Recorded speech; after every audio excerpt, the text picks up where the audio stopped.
What is good, Raider Nation? It's your boy Raider Alex back with yet another video for you guys. The legal tampering period has begun. So essentially, in principle, free agency has officially started and a lot of things happened today. The Raiders made some moves, they signed some players, and also a lot of key players that were not re-signed to this roster. So some good and some bad. Let's just talk about it. To start the day, the biggest news was that our linebacker Robert Spillane signed with the New England Patriots. It looks like he agreed to a 3-year, $37 million contract with the New England Patriots. So that puts him a little bit over $12 million per season. And I'm not going to lie to you, this one definitely hurt. We've been missing that legit linebacker, a hard-hitting, reliable linebacker, a guy that could wear the green dot and just be a leader of that defense. And that definitely was what Robert Spillane brought to this team. He helped set the tone, and he finally brought some stability to the linebacker group. And I'm not gonna lie to you, for like about $12 million per season, I definitely would have loved to see Robert Spillane come back. I mean, he's still relatively young. He's about 29 years of age. He still has plenty left in the tank. Now, we'll say, Robert Spillane isn't a pass coverage linebacker. So I understand the Raiders organization being cautious of not overpaying a guy like that.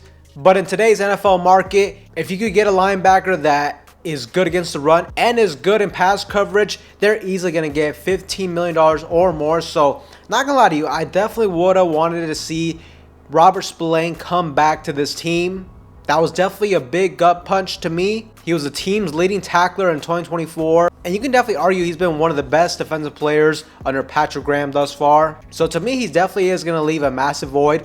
And another thing that definitely hurts is, to me, I feel like this linebacker class in free agency isn't that strong. Robert Spillane was definitely one of the best options available. And also another option, Trey Greenlaw from the 49ers. It looks like he signed with the Denver Broncos. So the Raiders, so far we're a little bit thin at that position. We're going to have to find a way to address it. Very likely we may have to address one a little bit earlier in the draft this season. But not going to lie, I'm very sad to see Robert Spillane go. Now, another guy that did not re-sign with the Raiders is slot cornerback Nate Hobbs, a versatile player. When you're talking about him, he joined the Green Bay Packers in a 4-year, $48 million contract with $16 million guaranteed. Now look, Nate Hobbs, he's young, about 25 years of age. He definitely brought a sense of physicality and flexibility to that secondary group. Really good against the run, but we have to call out that his biggest issue has been his injury history. He has missed time every single season in his young career, and he's missed 17 games over 4 seasons. So I definitely understand the Raiders being a little bit cautious because your best ability is your availability, but still, at $12 million per season, that's right around the range everybody was anticipating for him to go to. We were seeing reports that he's going to be right around the range of $10 million per season. Not gonna lie, another player I wanted to see come back here for the right price. I obviously didn't want to pay a whole lot. So I don't know, at $12 million, it might be a little bit steep, but at the same time, the cap salary did go up. To me, it is a blow, again, letting go of Nate Hobbs. He has really become one of the best slot cornerbacks in the league. I love the physicality he brings when he's out there, especially in the run game.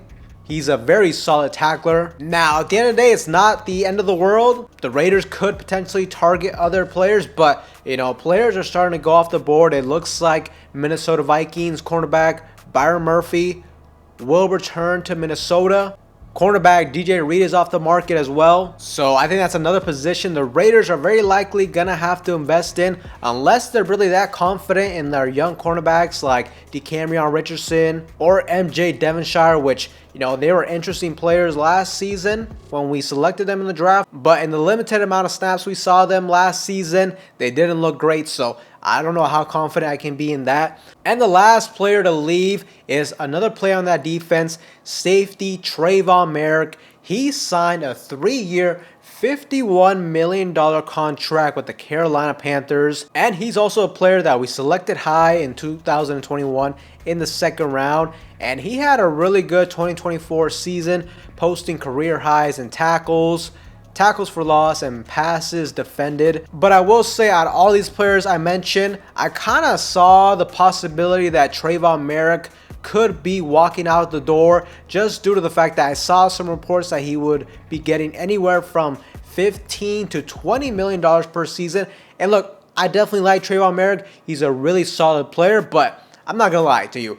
For the Carolina Panthers to pay him approximately $17 million per season, that is way too steep. I personally think they overpaid. When you look at it, Tre'von Moehrig currently is the 4th highest paid safety in the entire league right now. Look, like I said, I definitely like him. He's a good player, but nothing about his game really screams to me that he's an elite safety. And if you're going to pay him top 5 money, well, he better give you that top 5 production. And one issue I've kind of had with him is just due to the fact that in 4 seasons, he only has 6 interceptions. So if I'm going to pay that much money for a safety, he has to make a bigger impact on the game when it comes to creating turnovers and changing the game in that aspect. And ultimately, too, let's be honest, the safety position, out of all the positions on the defense, you could argue it's the least valuable, just due to the fact that the safety position is reliant on so many different players in front of them. You could have a great safety, but if you don't have good defensive line, if you don't got good linebackers, good cornerbacks, they're gonna struggle. So I'm definitely with the idea of not overpaying for a safety. You know, I am sad to see Tre'von Moehrig go, but you know, at the same time, happy for him. He got himself a bag, but I understand the Raiders not matching that price. I definitely understand that. But in other news, the Raiders did make some moves and they addressed the defensive line. First, we brought back defensive tackle Adam Butler. He's another guy that is coming off of a career season with 5 sacks, 10 quarterback hits. The Raiders got him to a fairly reasonable deal, a 3-year, $16.5 million contract with $11 million guaranteed. You know, that's about a little bit over $5 million per season for the amount of production he gave us. When it comes to being like a more pass rusher, defensive tackle, definitely a solid signing to me. And to stay on the defensive line, I definitely like this next move. The Raiders found a way to bring back edge rusher Malcolm Koonce. And Malcolm Koonce was definitely a guy that I was worried that he might end up leaving, just due to the fact that Spot Track had his market value at $20 million, which I thought was absolutely insane. But the Raiders were able to sign him to a prove-it contract, a 1-year, $12 million contract. And look, I am 100% on board with that type of contract. I mean, first, you're giving him a fair amount of value, and it's only a 1-year contract, so the Raiders aren't going to be tied to this long term, and it could be a situation that works out for both parties. Malcolm Koonce had a breakout season in 2023 with 8 total sacks. And you just saw how that defense came alive with the emergence of Koonce with Max Crosby. Unfortunately, we were unable to see that in 2024 due to him missing the entire season with that torn ACL. But Malcolm Koonce, he's 26 years of age, so he still represents massive upside. And it's a good deal for both parties.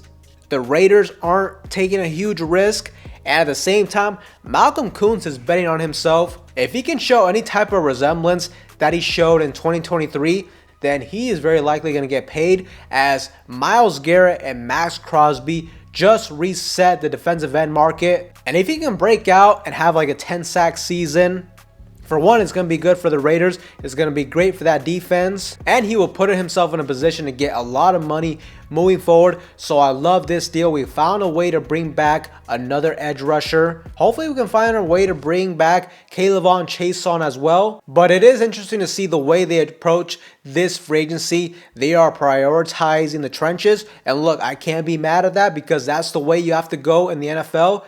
You got to build your team from the inside out. You got to focus on offensive line, defensive line. If you can get those units right, it'll trickle down throughout the defense and the offense. But I like the move of bringing back Koonce and Adam Butler. And another signing for the Raiders is we brought in a safety. We signed a safety. Jeremy Chinn signed from the Washington Commanders to a 2-year, $16 million contract. He's 27 years old, still young, brings some upside in that sense. He's a hard-hitting, versatile safety. You can just look at it. In 2024, he had 412 snaps inside the box, 299 free safety snaps, 202 snaps in the slot, 1 interception, 5 passes deflected, 1 forced fumble, 2 fumble recoveries, 2 sacks, 117 tackles, 7 tackles for loss. So this guy is versatile, still young, and the Raiders were able to get him at a good price. You know, you can definitely argue Tre'von Moehrig was the better safety, but I think this very well could be better value for the Raiders. And we also got to take into the consideration that we have a lot of young, promising safeties. Isaiah Polamalu, we re-signed him. We still got our safety, Trey Taylor, who showed a lot of upside on his film in college and still really young. So I definitely don't mind this move. I like the value you're getting at this position, but that essentially wraps up day 1 of free agency. Definitely some blows, but we'll just have to see what happens. The Raiders weren't big spenders in day 1 of free agency. We all know how this kind of works. Day 1 of free agency is always that first wave where a lot of guys are going to get paid. A lot of guys too are going to get overpaid, so you definitely got to watch out to not be one of those teams.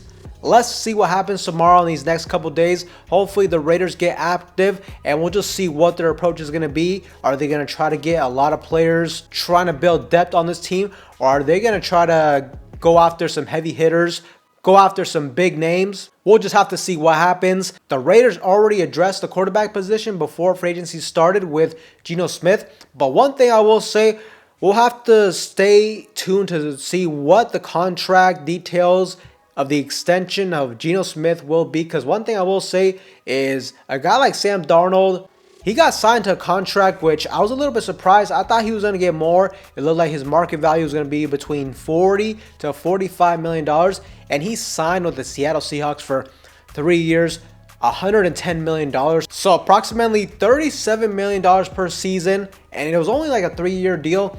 And the only reason I bring this up is we did see some reports that indicated the Raiders may sign Geno Smith to like a 3-year extension. That could be around $40 to $45 million. The Raiders got to watch out for that though. A guy like Sam Darnold is younger, coming off a better season, so I don't want us to overpay Geno Smith in that sense. So it'll be interesting to see what they do with his extension moving forward. But Raider Nation, let me know what you guys think of day 1 of free agency. Do you think the departure of Spillane, Nate Hobbs, and Tre'von Moehrig are huge blows to this team? Let me know in that comment section down below. But with that being said, Raider Nation, that is all I have for you guys in today's video. Anybody that is new to the channel, you guys love Raider related content just like this, make sure to like, comment, subscribe to the channel. That being said, I will see you guys in the next one.